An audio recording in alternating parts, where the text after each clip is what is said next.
everybody. So today I want to talk to you guys about Xbox. So you must have heard there's been rumors, but it's not confirmed. A lot of Xbox games are going multi-platform. It's like Starfield, Halo, Palworld, World, whatever.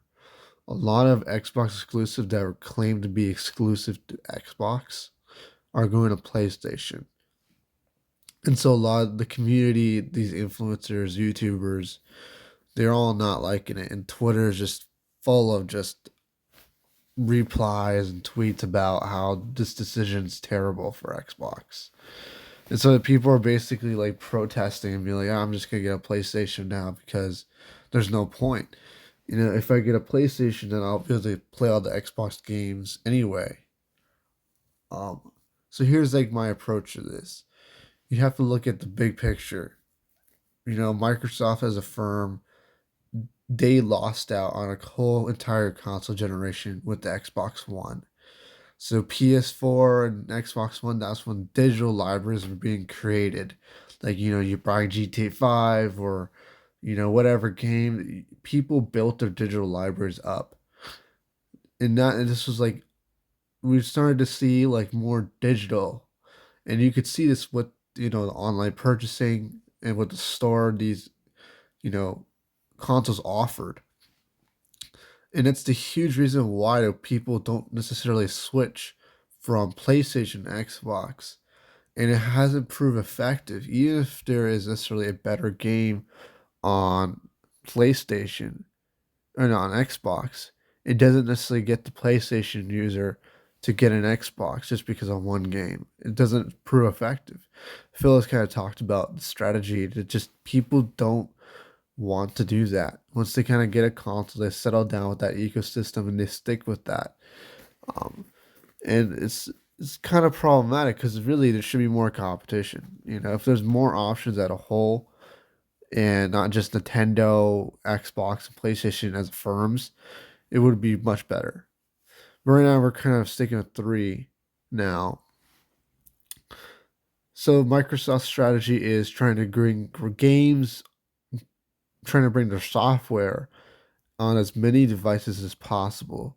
So it includes like their Xbox Game Pass. It includes all their games. Like they're pushing towards a more open ecosystem to basically keep afloat because they've realized they've lost the console war. They haven't really stated any projected like sales of the consoles themselves, and except just Game Pass sales. So the business is not doing well. When you sell a console and they're doing it at a loss of like $100 per unit because these consoles are expensive, but because you're buying into the ecosystem, paying for Game Pass, you're paying for the games and software. And since Microsoft makes a certain portion on the store itself, they charge like a little tax on each game you buy. So that's what how they recoup their entire cost for the console, and then you become like a more long term customer. So their idea, and same with every firm, is their goal is to keep you on the platform as long as possible. They want your attention and eyeballs the most. And so Xbox realized they lost when they should have won. Strategically, when the PS3 happened and 360 happened, Xbox was in a position to just keep on winning. But when they did the Xbox One versus PS4, it was very clear the hardware was so much better on the PS4 and had more exclusive select games. And this was kind of when the start of the push return digital games kind of went too. So people started building their digital libraries on PlayStation already, and it was more intriguing. Like there's so many more exclusive Final Fantasy and all that. And the console is faster on the outside that it was noisy, but it was faster. You're paying for the same money, you're paying for better hardware specs. And on top of that, you're not buying something that's useless. On launch, the Xbox was aimed towards a more general audience, kind of like the Wii, but it was like a motion sensor bar, and it was required, and you had to pay for it, included with the console. And that price bump just really decentivized people to even touch an Xbox. So the sales all went towards PlayStation. And now from PlayStation users, they're going to get a PS5. And so their PS5 4 library goes on PS5. And it's essentially Xbox, they went from 360 and then, Xbox One, which kind of was a dip. Then they expanded, they innovated out of the issue. They started Game Pass.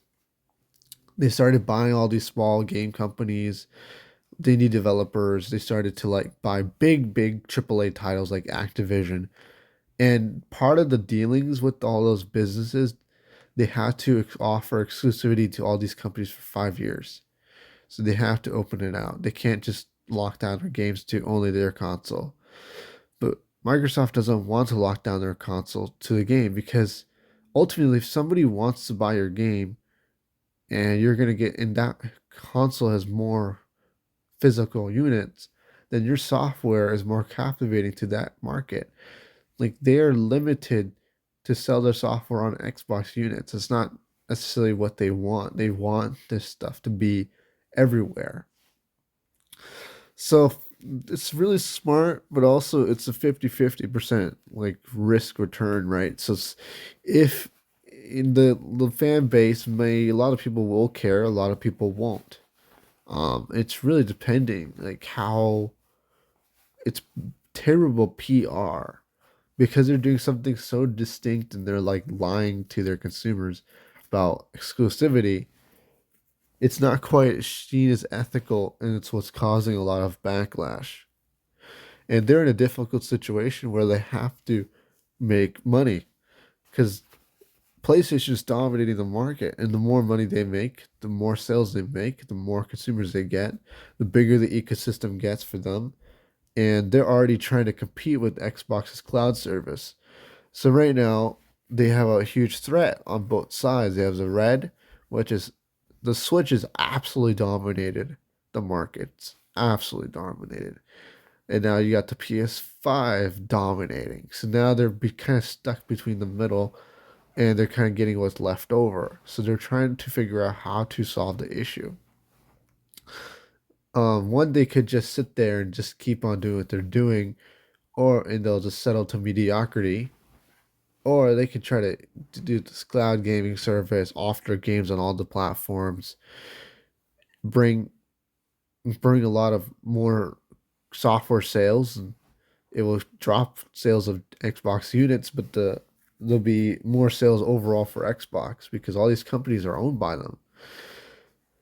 So it might be a short term decision that's not financially viable. Long term, it might be very viable. And it's something the board of directors and Xbox has to think about.